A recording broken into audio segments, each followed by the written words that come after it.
Kamusta mga kabasketbolista?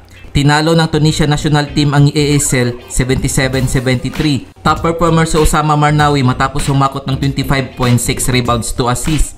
Para naman sa EASL, Khalid Bukisho 20.5 rebounds to assist. Panalo naman ang United Arab Emirates National Team kontra sa Al-Wahda 83-73. Top performer naman si DeMarco Dickerson sa kanyang 35 points, 5 rebounds, 3 assists, 3 steals. Para naman sa Al-Wahda, Wael Lilati 17.6 rebounds, 2 steals.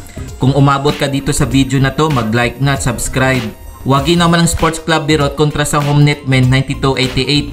Top performer si Dar Tucker sa likod ng kanyang 35.6 rebounds. Para naman sa Homenet Men, Sakari Lofton 12 points, 4 rebounds, 3 steals. Pinataob naman ng Strong Group Athletics ang Al Ahly Tripoli 91-89. Top performer si Jordan Heading sa kanyang 19 points, 5 assists.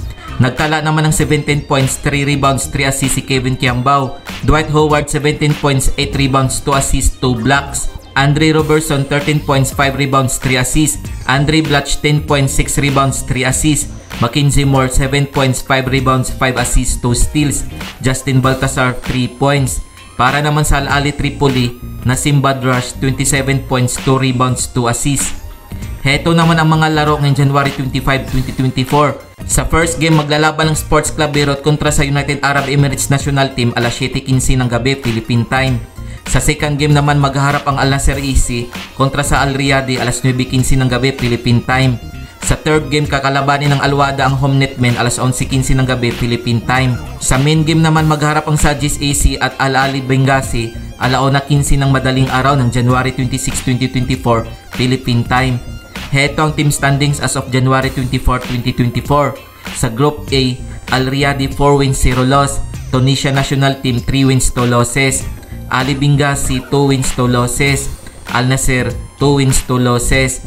ASL 2 wins, 3 losses. Sajis EC 0 wins, 4 losses.